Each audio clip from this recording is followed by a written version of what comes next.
ever drank a Pepsi or something like that, this is what sweetens it, is corn. That's about 75 tractor trailer loads a day of corn in the province of Ontario. It's used to make corn syrup.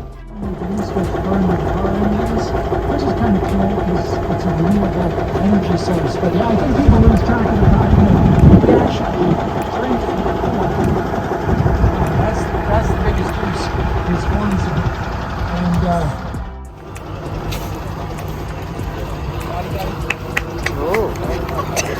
And so this one's pretty close. About another month, this will be ready. Planted to winter wheat within 24 hours so that we keep live roots in the soil all the time. It's warm. So this is kind of the entrance to the grain elevator. We load and unload grain in here. These big bins above our heads are for loading trucks. So you see how they have chutes on the bottom. So we'll drive trucks like the ones in the yard in there, open up the gates and load them. We have one receiving pit over here, so you see a grate on the ground. Trucks can drive over that, and that's where we unload the crop. And then the second receiving pit is straight in front of us here. So we can walk in, unless you're scared of walking under about 400 tons of corn.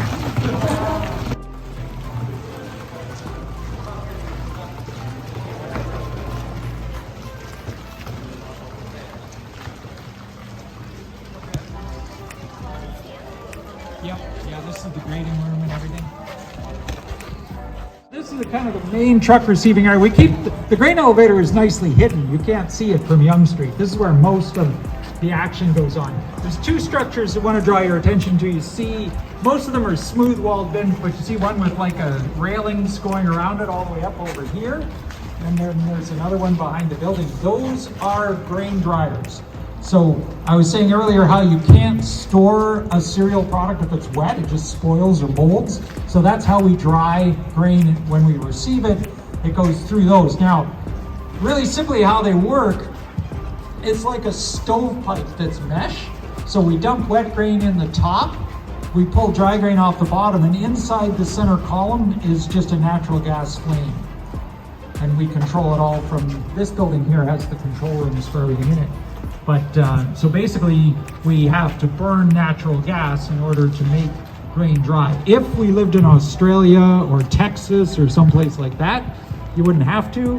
But in this part of the world, we're both blessed to have lots of rain, which helps us grow crops. And it's also a bit of a challenge in terms of being able to put stuff away. But those are the dryers. They're pretty key. Every load that comes in when we're unloading at the pit, this building is where we sample. So we test moisture and we look at the grain for quality and that kind of stuff before we unload the trucks. And that's basically how that rolls. A couple more overheads. These storage bins, if you want to stick your head in some of the ones that are open, that's okay.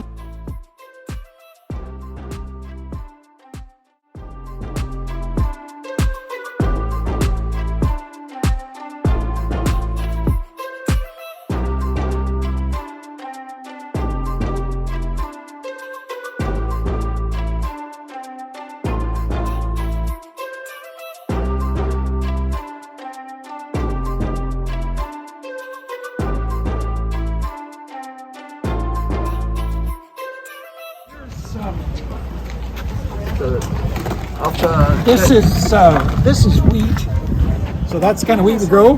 This is natto beans. Anybody eat natto? It's natto beans. Natto. So you'd make like I think like a fermented bean kind of breakfast thing.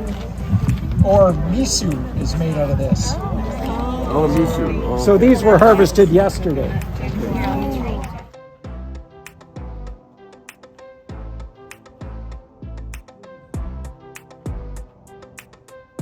Small soybeans.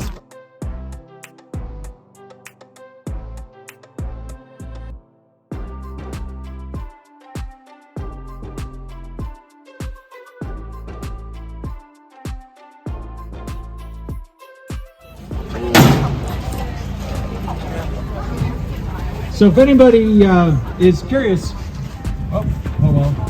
me and the wind are going to have an argument. But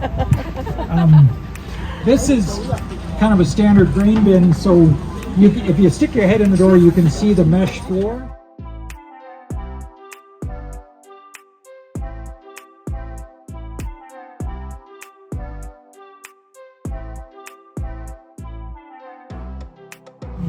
Those buggies run in the fields beside the combines, so the combines unload into the buggies, and then the buggies have elevator or augers on them. They'll pull up beside the trucks in a laneway or on a road and transfer it on the trucks to go. So what we'll do is we're going to walk up towards the back of the shed, so you can see them loading wheat. I'd stay on this side of that truck because there's running equipment on the other side, so it might not be safe. And then you can see the grain buggy as we walk past that. And then when we get to the front of the shop, I'll show you a combine, which is how we harvest crop and put it away if you've never seen one before, okay?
They get used for all different applications. So we do some small pieces that go to salad companies and they get shredded and put in salads.